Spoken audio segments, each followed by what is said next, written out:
Welcome to The Explainer. Today, we're strapping in for a true Wall Street grade forensic audit of Coca-Cola's 2021 to 2025 financials.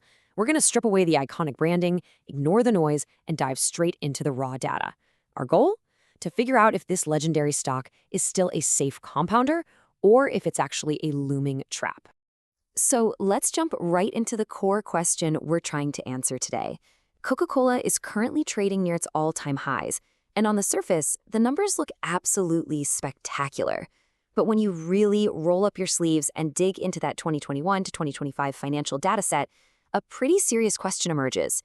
Is that premium share price actually masking some severe underlying cash flow issues? Here's the roadmap for this explainer. 1. Market snapshot and deceleration. 2. Elite margins and returns. 3. The cash flow red flag. 4. Warning on dividend payout tension. 5. Deleveraging the balance sheet. And finally, 6. Valuation and final verdict. All right, Section 1, Market Snapshot and Deceleration. Just look at the sheer momentum we're seeing here. Coca-Cola is hovering near its 52-week highs, sitting right around $89.43. It has enjoyed a remarkably robust 29.34% year-to-date run, which pushes its 5-year gain to over 60%. Obviously, the market is heavily rewarding KO right now, treating it as a definitive safe haven. This continuous run-up tells us there's incredibly strong institutional accumulation happening. But, as you know, at these dizzying heights, the stakes for fundamental execution are raised significantly. Now, here's where things get interesting. We are facing a fascinating top-line paradox. Over the last 5 years, absolute revenue successfully expanded from $38.66 billion in 2021 to a massive $47.94 billion in 2025. That gives us a 4-year compound annual growth rate of 5.5%. Not bad, right? But take a close look at the red line on this chart. The year-over-year growth rate has absolutely crashed. It went from a double-digit 11.2% in 2022 all the way down to a sluggish 1.9% in 2025. This sharp deceleration really signals that they might be hitting the absolute limits of price hikes in an inflation-fatigued consumer environment. Moving on to Section 2, Elite Margins and Returns. Now, this right here, this is an absolute masterclass in margin management. It is literally the ultimate bull argument for the stock. Despite that nasty revenue deceleration we just looked at, Coca-Cola has demonstrated incredible, almost bulletproof pricing power. Gross margins actually widened from 60.3% to 61.6%. And even more impressive, operating margins have hit a 5-year peak of 28.71%. How did they manage that? By keeping incredibly strict overhead control, basically holding SG&A completely flat at roughly 30% of sales. So the crucial point is how those margins actually translate into returns on capital. KO's asset-light franchise model continues to deliver staggering capital efficiency. We are looking at an astonishing 44.4% return on equity. Furthermore, return on invested capital expanded to 20.6%, and return on assets is up to 12.6%. All of this has driven a massive net income expansion from $9.77 billion back in 2021 to over $13.11 billion in 2025. By these metrics alone, Coca-Cola sits firmly in the uppermost echelon of global compounders. Which brings us to Section 3, the cash flow red flag. Okay, pay attention to this stark juxtaposition because this is where the plot twists. On the left side, we have rising paper earnings, net income hitting that beautiful $13.11 billion. But on the right, we have the cold, hard reality of the cash register. Free cash flow has effectively been cut in half, plummeting down to just $5.31 billion. Let's do some cash flow forensics to see what's going on. This is the structural fracture in the KO's investment thesis. While net income surged, free cash flow dropped by 53% from its 2021 peak of $11.37 billion. At the exact same time, capital expenditures surged 67% to $2.10 billion. But what should really make you sit up and take notice here is that net income is now 176.9% of operating cash flow. Listen, when earnings outpace actual cash generation by that kind of magnitude, it heavily suggests low-quality earnings driven by non-cash accruals rather than actual real liquidity. The revenue to free cash flow conversion rate has utterly collapsed from 32.7% down to just 15.5%.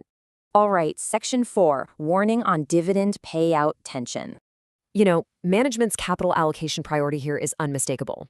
They have aggressively rewarded shareholders through a 21% hike in dividend expenses over the last 5 years, growing it from $7.25 billion to $8.78 billion in 2025. They are very clearly treating this equity as an income vehicle and largely ignoring share buybacks. Outstanding shares only dropped by a measly 0.3%.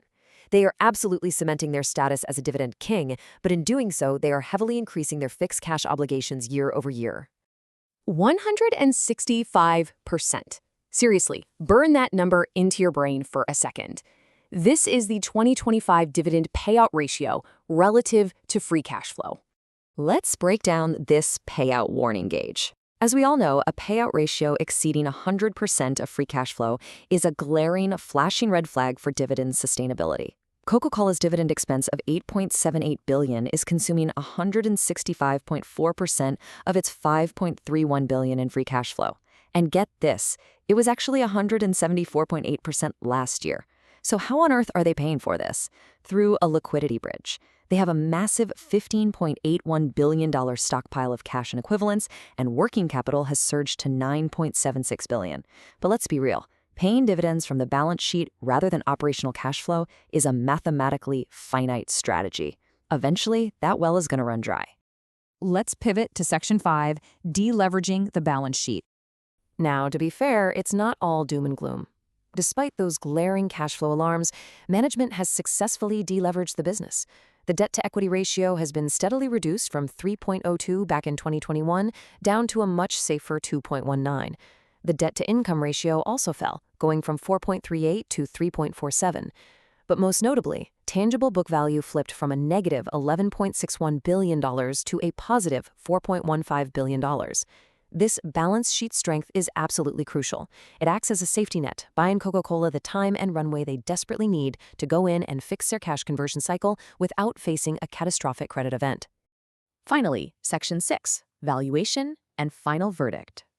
Let's pull up the valuation terminal. At an $89 share price, the market is assigning a steep premium to KO's defensive scale. They are valuing this $384 billion company at a price-to-earnings multiple of 26.94x and a price-to-book of 9.35x. Meanwhile, the dividend yield is sitting at a historically moderate 2.37%. So, what's the takeaway? At nearly 27 times earnings, KO is priced as a high-growth compounder, yet as we saw, it's delivering sub-2% top-line growth and rapidly shrinking cash flows. Buyers at these levels are paying a massive premium for perceived safety, which leaves basically zero margin of error for any further cash flow deterioration. This brings us to our diagnostic matrix, which really lays out the ultimate structural trade-off. On the green side, the bull case, you've got a magnificent income statement and balance sheet. Widening margins, hitting 28.7%, elite returns on equity, over 44%, 21% dividend growth, and a nicely deleveraged balance sheet. But then look at the red side, the bear case, a frankly dangerous cash flow statement and market valuation. Free cash flow halved to $5.31 billion, a dividend payout consuming 165% of that FCF, slowing top-line revenue, and a really rich 26.9x PE multiple. Your investment decision here hinges entirely on which statement you trust more. So, what's the final equity research verdict based on all this data? We're calling Coca-Cola a defensive hold. Look, if you're an existing income investor who got in at a much lower cost basis, the balance sheet provides enough of a liquidity bridge to keep your yields safe for now. But for new growth capital, we think it's a pass. Until management can actually explain this yawning gap between rising net income and falling operating cash flow, new investors should exercise severe caution. It's a legendary company, no doubt about it, but at $89 a share, the margin of safety is simply not there. And that leaves us with 3 huge, unresolved questions that every single investor needs to answer before they even think about hitting the buy button. 1. Cash flow quality. Can KO normalize its free cash flow before those massive cash reserves finally deplete? 2. Inflation versus top line. Can they actually re-accelerate volume growth without having to rely on constantly hiking prices? And 3. Valuation entry. Is a 26.94x PE multiple truly sustainable without double-digit growth? Take a long, hard look at these numbers and ask yourself, are you buying a resilient compounder or are you stepping into a beautifully disguised trap? Thanks for joining me on this explainer, and I'll see you in the next one.